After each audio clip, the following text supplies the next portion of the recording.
पहले मैं मेरा परिचय दे दूँ। मेरा नाम परशुराम दालमिया है, मैं हरियाणा का रहने वाला हूँ। मैंने संस्कृत पढ़ी है। संस्कृत पढ़ने के कारण से मैं श्रीमद् भगवद गीता के संस्कृत के श्लोकों का पूरा हिंदी अनुवाद कर दिया। जैसे जब अर्जुन धनुष्बाण रख देता है, बोलता मैं युद्ध नहीं करूँगा केशव, तो केशव उसको समझाते हैं, शोकाकुल और अश्रुकुल एक पार्थ के नैन, मधुसूदन कहने लगे अर्जुन को ये बैन बोल तो शब्द, ऐसा मैं हुआ क्यों मोह तुझे, ऐसा मैं हुआ क्यों मोह तुझे, यह अतियस को लाने वाला, श्रेष्ठ पुरुष का नहीं आचरण, मोह भ्रांति पाने वाला, ना कीर्ति देने वाला, ना स्वर्ग ले जाने वाला, ना कीर्ति देने वाला, ना स्वर्ग ले जाने वाला, इसलिए हुआ यह मोह तुझे भवलाने वाला। निष्क्रियता को मत प्राप्त हो, त्याग हृदय की दुर्बलता, हे परम तप उचित नहीं तुम में आनी है निर्बलता। त्याग हृदय की दुर्बलता को युद्ध के लिए खड़ा हो जा, तुम हुआ मोह को प्राप्त लोग समझेंगे तेरी कायरता। कायर था इसलिए युद्ध नहीं लड़ा बोल के लोग बोलेंगे।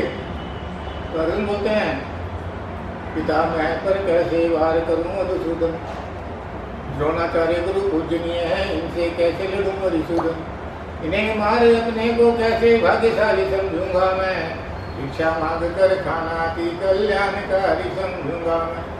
उसने अपना तर्क दिया। ये मतलब खाली मैंने आपको उदाहरण दिया, ऐसे सभी श्लोकों का मैंने संस्कृत से पद अनुवाद कर दिया। अब देखो भगवान कृष्ण कहते हैं, यो माम पश्यति सर्वत्र सर्वं च मयि पश्यति, यो माम पश्यति सर्वत्र, जो मुझे सब जगह देखता है, यो माम पश्यति सर्वत्र सर्वं च मयि पश्यति, तस्याहं न प्रणश्यामि च में न प्रणश्यति। जो मुझे सब जगह देखता है, सब कुछ मेरे अंदर देखता है, उसके लिए मैं कहीं कभी अदृश्य नहीं होता और वह मेरे लिए कभी कहीं अदृश्य नहीं होता। मतलब अपने को हर चीज में भगवान कृष्ण लिए बैठे हैं। ये नहीं है भगवान कृष्ण है, क्योंकि बोलते हैं आत्मा सो परमात्मा, अपने अंदर आत्मा है तो परमात्मा ही है। इसलिए अपने को हर आदमी के अंदर में, हर इंसान के अंदर में भगवान को देखना है। यो माम पश्यति सर्वत्र सर्वं च मयि पश्यति, जो मुझे सब जगह देखता है, सब कुछ मुझ में देखता है, उसके लिए मैं कभी कहीं अदृश्य नहीं होता और वह मेरे लिए कभी कहीं अदृश्य नहीं होता। ये उनका कहना है। आगे वो कहते माला के मणियों की तरह, माला के मणियों की तरह सब जग मुझ में समाया है, माला के मणियों की तरह सब जग मुझ में समाया है, मुझसे अलग कुछ भी नहीं सब मेरी ही माया है, मुझसे अलग कुछ भी नहीं सब मेरी ही माया है। आगे कहते यदा यदा ही धर्मस्य ग्लानिर्भवति भारत, जब जब धर्म की हानि होती है संसार में, तब तक मैं अपने रूप को रचाता हूँ और मानव रूप धारण कर मैं पृथ्वी पर आता हूँ। परित्राणाय साधूनां विनाशाय च दुष्कृतां, धर्म संस्थापनार्थाय संभवामि युगे युगे। साधु संतों का उद्धार करने के लिए, दुष्टों का संहार करने के लिए मैं बार बार पृथ्वी पर आता हूँ। नैमां कर्माणि लिप्यन्ते, नैमां कर्माणि लिप्यन्ते न मे कर्म फले सप्रहा, मैं कभी कर्मों से लिप्त नहीं होता। आपने सुना होगा ना, कर्मों का फल तो भोगना ही पड़ता है, कर्मों का फल तो भोगना ही पड़ता। भगवान कहते हैं मैं कर्म करता हूँ लेकिन कर्म के साथ में लिप्त नहीं होता, जुड़ता नहीं। मैं कर्म के साथ में अपने को जोड़ नहीं लेता। कर्म कर दिया, भूल गया। कर्मणे वाधिकारस्ते मा फलेषु कदाचन, कर्म करो फल की चिंता मत करो। कर्मणे वाधिकारस्ते मा फलेषु कदाचन, माँ कर्म फल हेतुर्भुर्मा संगो वस्तु कर्म नहीं। कर्म करने पर हमारा अधिकार है, कर्म फल प्राप्त करने पर हमारा अधिकार नहीं है, और ऐसा भी संभव नहीं है कि हम कोई कर्म ही ना करें। कर्म करो, फल की चिंता ना करो। कहते कर्मण्येवाधिकारस्ते मा फलेषु कदाचन, ना माँ फलेषु, मैं कभी कर्म करता हूँ तो फल की चिंता नहीं करता। माँ कर्म फल हेतु भूर्मा के संग वस्तु कर्मणि। इसी तरह हे अर्जुन, तू भी फल की चिंता किए बगैर युद्ध कर, हार जीत को समान समझ। सुख दुखे समय कृपा लाभा लाभो जय देव। सुख दुख लाभ हानि जय पराजय को समान समझ और युद्ध कर, जो अर्जुन को उपदेश देते हैं। आज मेरा पहला मौका है, इसलिए पूरा कंठस्थ जैसे साधु संत लोग देते हैं ना, वो पूरी तैयारी करते हैं, उनकी हो जाती है। मेरे को थोड़ा देख देख के करना पड़ेगा, तो बताता हूँ। सर्वधर्मान परित्यज्य, भगवान कृष्ण कहते सब धर्मों को छोड़ दे। सर्वधर्मान परित्यज्य मामेकं शरणं व्रज, मेरी शरण में आ जा। अहं त्वा सर्व पापेभ्यो मोक्षयिष्यामि मा शुचः, मैं तुझे तेरे सभी पापों से मुक्त कर दूंगा और परम कल्याणकारी मोक्ष तुझे प्रदान कर दूंगा। ये मतलब कृष्ण भगवान उसको कहते हैं। जब जब धर्म की हानि होती है संसार में, जब जब अधर्म की बाढ़ आ जाती है संसार में, तब तब धर्म रक्षा हेतु मैं अपने रूप को रचाता हूँ और साकार रूप धारण कर मैं पृथ्वी पर आता हूँ। ये आपको सुनाइए। समोहम सर्वभूतेषु, समोहम सर्वभूतेषु, मैं सभी प्राणियों में समान रूप से व्याप्त हूँ। आत्मा है ना, आत्मा सभी में समान रूप से व्याप्त है। समोहम सर्वभूतेषु न द्वेष्यति न प्रिय, मैं सब में समव्यापक हूँ, ना कोई प्यारा है ना खारा है। मैं सब में समव्यापक हूँ, ना कोई प्यारा है ना खारा है। जो मुझे प्रेम से भजते हैं मैं उसका हूँ, वो मेरा। ईश्वर सर्वभूतानां, आगे कहते हैं ईश्वर सर्वभूतानां हृदय से अर्जुन तिष्ठति। ईश्वर सभी मनुष्यों के हृदय में विराजमान रहता है। ईश्वर मनुष्यों के सभी हृदय में विराजमान रहता है। तमेव शरणं गच्छ सर्वभावेन भावत, तमेव शरणं गच्छ सर्वभावेन भावत। तुम उनकी शरण में जा, सर्वभाव से उनकी शरण में जा, उसी से तेरा कल्याण होगा। तो अपने को आत्मा की आवाज़ सुनाई नहीं देती। आत्मा पर कभी गलत कार्य करने को जाते हैं ना, तो आत्मा अंदर से बोलती है बेटा मत कर, बेटा मत कर, ये गलत है। लेकिन अब उसको तो अपन उसको नज़रअंदाज कर देते हैं। मन बोलता है अरे ये तो 50,000 रुपये का फायदा हो रहा है, इसको अंदर कर, इसके बारे में कल सोचना, ये तो फायदा हो रहा है, इसको अंदर कर। हर बार हम आत्मा की आवाज़ की अवहेलना कर जाते हैं और मन की आवाज़ सुन लेते हैं। मन हमें गलत रास्ते पर ले जाता है, आत्मा हमें गलत रास्ते पर नहीं ले जाती। अब होता क्या है, आदमी मर गया, यमराज जो है आत्मा को निकाल के ले गया। उन्होंने कहा भाई ये परशुराम की आत्मा है, इसको नरक में डाल दो, इसने बड़े बुरे बुरे कार्य किए हैं अपने जीवन में। तो आत्मा बोली भगवान मैंने कोई कार्य नहीं किया, परशुराम के शरीर ने जो कार्य किया, परशुराम के शरीर ने कार्य किया, उसमें मैं भागीदार नहीं हूँ। परशुराम के शरीर ने क्रोध में, लालच में, अहंकार में, स्वार्थ में कर्म किए। मैंने उसको मना किया मत कर मत कर, उसने मेरी नहीं सुनी। मैं उसके कर्मों में भागीदार नहीं हूँ, आप मुझे नरक में नहीं डाल सकते। राजी के चक्कर में पड़ गए। ये क्या हुआ, आज तक किसी ने नहीं कहा ऐसा। बोले अच्छा तो तू ऐसा कर, स्वर्ग में चली जा। मैं स्वर्ग में भी नहीं जाती, क्योंकि अगर परशुराम ने कोई अच्छे कार्य किए हैं तो उसमें भी मेरी कोई पार्टनरशिप नहीं है। न बुरे कामों में हिस्सेदारी है, न अच्छे कामों में हिस्सेदारी है। मैं तो देखती रही, वो कर्म करता रहा, मैं उसके कामों में वो नहीं हूँ। तो बोला फिर कहाँ जाएगी? बोले कहाँ से आई थी? जहाँ से आई थी वहीं जाऊँगी। परमात्मा के पास से आई थी, परमात्मा के पास जाऊँगी। इसका अर्थ क्या हुआ? इसका अर्थ यह हुआ कि यमराज भी आत्मा को दंडित नहीं कर सकते। कर्मों का फल तो भुगतना ही पड़ेगा। कैसे भुगतना पड़ेगा? शरीर तो जल के राख हो गया, अब उस राख का तो कर्मों से कोई संबंध रहा नहीं, और आत्मा ने कभी कोई कर्म किया नहीं, तो फल तो कर्मों से मुक्त है, कर्म फल से मुक्त है।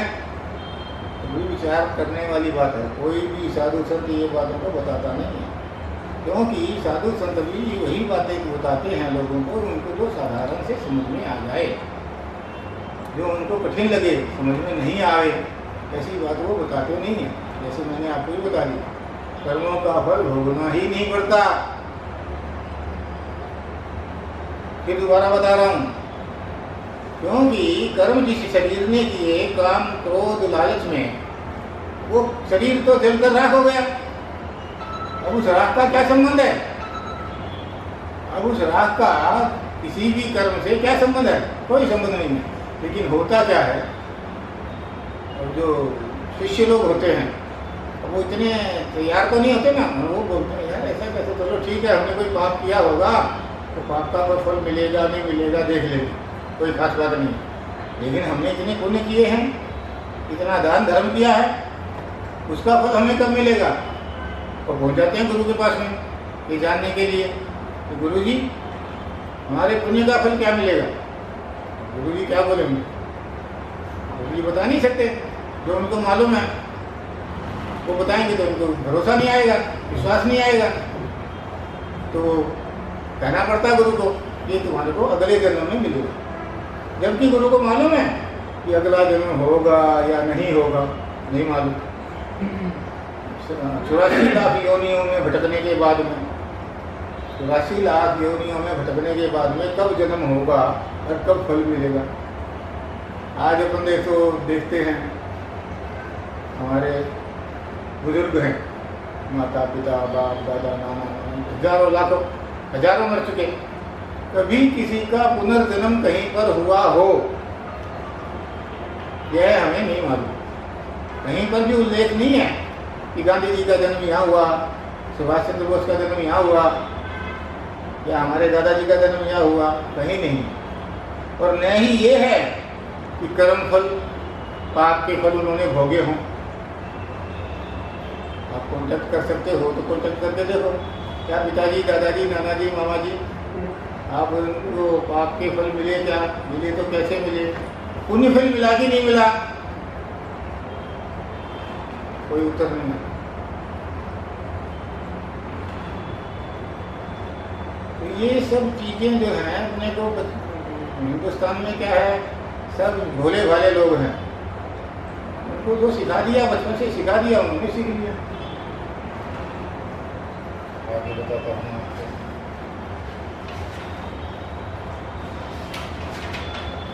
देखो बुद्ध के जीवन में घटना हुई। महात्मा बुद्ध, पहले गौतम थे, वो गौतम राजा के बेटे थे ना, गौतम थे। उन्होंने जन्म लिया, अच्छा राजकुमार के हिसाब से पला बड़ा हुआ। एक दिन उसके सामने से बूढ़ा आदमी जा रहा था, लाठी टेक के जा रहा था। एक बार उसके सामने मरा हुआ आदमी की अर्थी जा रही थी, उसने पूछा ये क्या है? अगर यार मर गया तो क्या होगा? अगर मर गया तो मर गया, अब इसका क्या है, मैं भी मर जाऊंगा।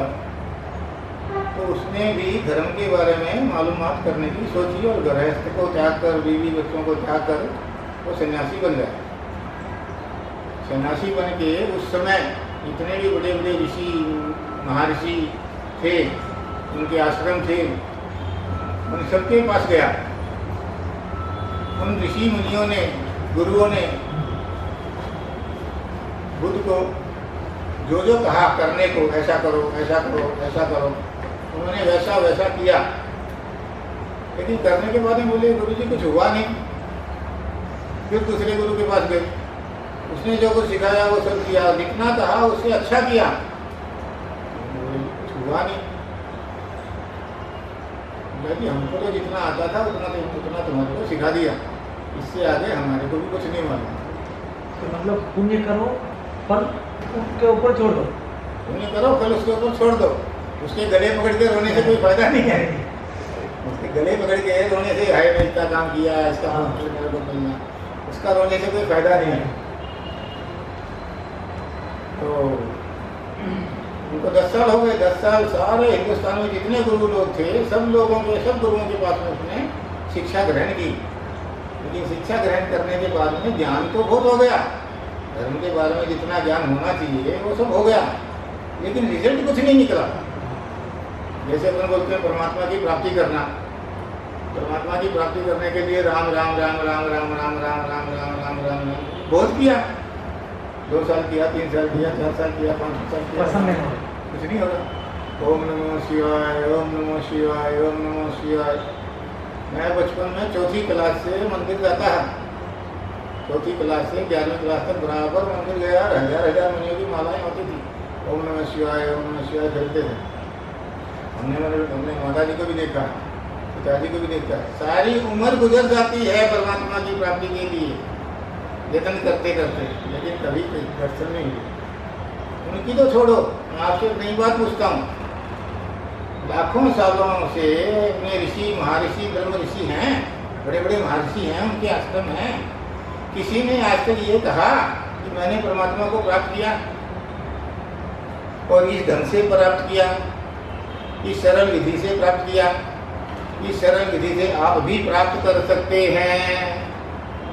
आज तक किसी ने नहीं कहा, सब कल्पनाओं के खेल हैं। रावण ने परमात्मा की प्राप्ति कर ली, सिर काट काट के चढ़ा दिए, सिर काटने के बाद में आदमी जिंदा कैसे रहेगा? ये सब कल्पना के खेल। भूल जाता हूँ तो ये हो गया, इसके आगे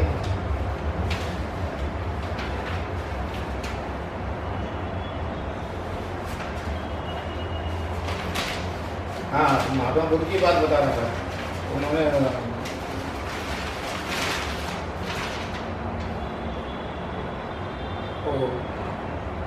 सारे गुरुओं के पास में सीखने के बाद में बिल्कुल कमज़ोर हो गए और कुछ मिला नहीं, तो वो एक दिन वैतरणी नदी को पार कर रहे थे, बिल्कुल उपवास कराते ना, उपवास कर करके सूख गए थे, ढीले हो गए थे, नदी से निकल के चढ़ा भी नहीं गया, ऐसे कैसे करके चढ़ के पेड़ के नीचे बैठ गए।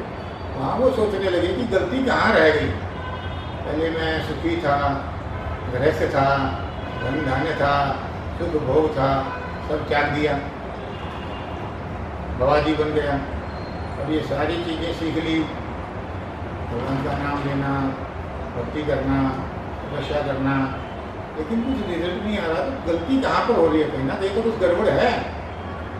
तो उन्होंने सोचा देखो पहले मैं अति में था, अति सुख था, सब चीज़ों का सुख ले रहा था, अब मैं इसमें अति में चले गया, सब छोड़ दिया, धन छोड़ दिया, लेना देना छोड़ दिया, त्याग कर, सब त्याग कर दिया, नहीं बीच का रास्ता बोलना। तो वो सोचते रहे सोचते रहे सोचते रहे सोचते सोचते सोचते सोचते बैठे बैठे सारी रात बैठे बैठे सोचते रहे, तब उनको बोलते हैं ज्ञान का उदय हुआ। उसके बाद उन्होंने शिष्य बनाने शुरू किए और बौद्ध धर्म पैदा किया। बौद्ध धर्म में कोई भगवान नहीं है, आपको शायद मालूम हो या नहीं मालूम।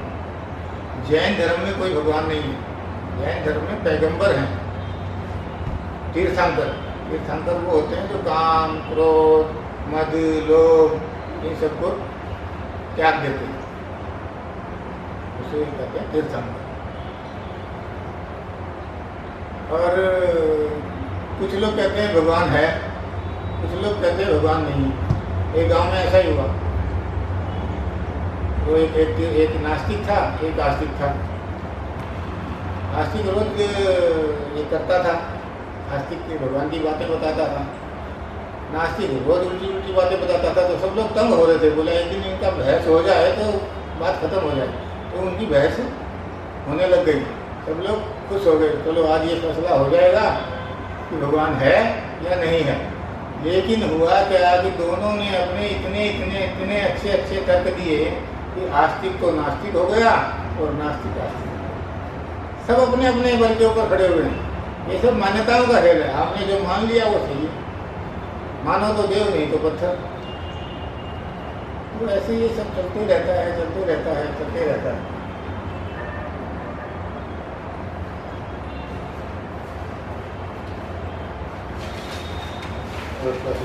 मैं ये क्या बता लेकिन मेरे काम काफ़ी हो जाएगा। मजा तब है जब कर्म जारी रखो, कर्म जारी रखो कर्तापन से भाग जाओ, करो आप। भगवान कृष्ण कहते हैं हालांकि सारे संसार को रचा मैंने, हालांकि सारे संसार को रचा मैंने, ब्राह्मण क्षत्रिय शुद्ध से जना मैंने, फिर भी मैं जानता हूँ कुछ भी नहीं किया मैंने। इस तरह तुम भी कर्म करो, लेकिन अपने को कर्तापन से हटा लो, कर्तापन से हटा लो, दृष्टा हो जाओ। भगवान की क्वालिफिकेशन क्या है? भगवान करते नहीं है कुछ, केवल देखते रहते हैं, दृष्टा हैं। कर्तापन से भाग जाओ, करके उससे लिप्त मत हो। वैसे ही है, नैमाम कर्माणि लिप्यन्ते नैमे कर्म फले सफलः इति माम यो विजानाति स कर्म धीर्घ स बध्यते। जो मुझे इस प्रकार जान लेता है वह भी वैसे ही करने लग जाता है, कर्मों से नहीं बंधता।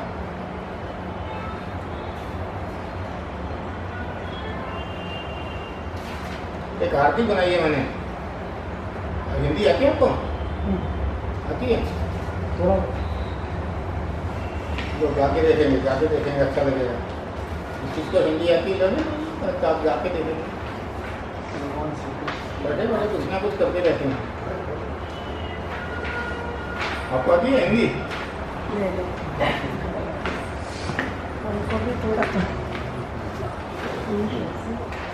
हाँ, ये आराम से बड़ी अच्छी है, गाने में बहुत अच्छी है।